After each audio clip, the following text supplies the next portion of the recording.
A new take on the oldest fairy tale of them all. 3 years in the making, Cinderella is finally ready to open.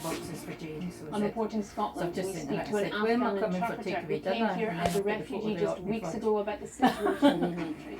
And the government's expenditure increased by £17 billion last year, mainly because of extra spending caused by the pandemic.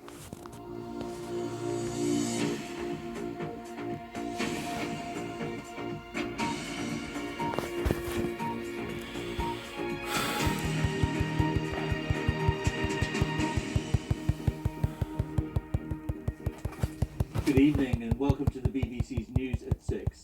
Boris Johnson and his ministers have come in for some scathing criticism as a recalled parliament held an emergency session on Afghanistan. Two broad questions dominated the attack from MPs on all sides. How is it that the Taliban are back in power, and what does Britain do now for those Afghans who fear for their lives? We'll have more from the House of Commons in a moment, and we'll be live in Kabul. But first, our chief international correspondent, Lise Doucette, on a nation now facing an uncertain future. I know you didn't, right? But I just had to do it for Taylor. A girl at the gate, screaming, I know it wasn't for "The me. Taliban are coming, they're coming for me," pleading with Western soldiers at Kabul airport to let her in. This is the front line of fear in a capital turned inside out. The people who've had to run the gauntlet of new Taliban checkposts along the main road to the airport. Many Afghans say they're trapped. They're sending SOS messages to the world. These are just some sent to me.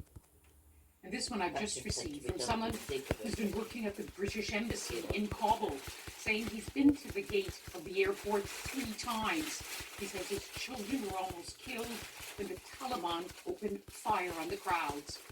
He, like others, is calling for a safer route out. Otherwise, he says, it's better to stay at home and wait for our death. Afghans and foreigners are now managing to make it onto the airfield, onto one of many lists in this massive evacuation. Everyone at the start of a new life. The only 2 representatives from Afghanistan go to Olympics are not what they can to help. No, because of course the borders so they can't get out. To get the people that we need to get out of here for safety. How long have we got? It really depends on other things outside our control, the security situation, the approach of the Taliban.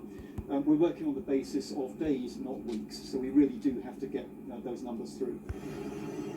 Flying in, Taliban leaders, including Mullah Baradar, founding member of the Taliban, now tipped to be president. First stop, an emotional return to Kandahar in the south, birthplace of the Taliban movement. Now they're creating a government. In Kabul today, a former president, Hamid Karzai, was in talks with one of the youngest Taliban leaders, 26-year-old Anas Haqqani. The family linked to the Haqqani network, blamed for So it was him from that. After read that thing with the right-wing comedian. It's like, the entire Taliban leadership are in the one city right now. There's an easy answer here.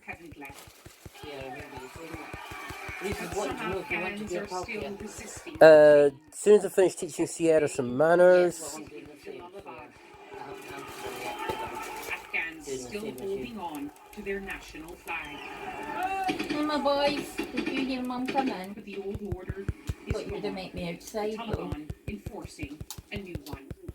Lise Doucette, BBC Sleeping? News. I don't know where he was there. And our correspondent Sikander Kamani is in the Afghan capital Kabul, and in the last few minutes he's sent us I'll the get my script. spot. This is the centre of Kabul, and this is a city that's gradually returning to some kind of normality. Even as its residents protest the dramatic events of the past few weeks, there are more restaurants and shops that are open today than there had been in previous days.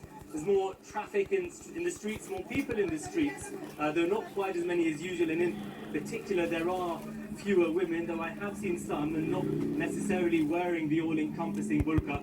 The fear is, of course, that in the coming days, the coming months, the Taliban will impose more of their strict restrictions on women. There's also a strong presence of heavily armed Taliban fighters patrolling the city in vehicles like this. They say they're here to prevent looting and unrest. Despite their assurances of an amnesty for those linked to the government, many who are here will be deeply fearful for their future. Sikandar Kamali there on the ground in Kabul. So I think Now, a key theme of the debate in the No. Commons today, the first we've seen without social distancing And how since the was Judy pandemic, to see him? was Britain's response Yeah. to the humanitarian crisis unfolding in Afghanistan. That's Mr Johnson was accused of how not it doing is. enough to help those desperately seeking to leave the country. Danielle enjoying The it. government has announced plans to allow a total of 20,000 Afghans to settle in the UK, including 5,000 in the first year. Is that It when will you said, focus on women and "Oh, I children think as one well we as should have brought religious reading and through." other minorities in greater danger from the Taliban. Our political So- correspondent Ben Wright reports now from Westminster. Prime Minister, have you let down Afghanistan?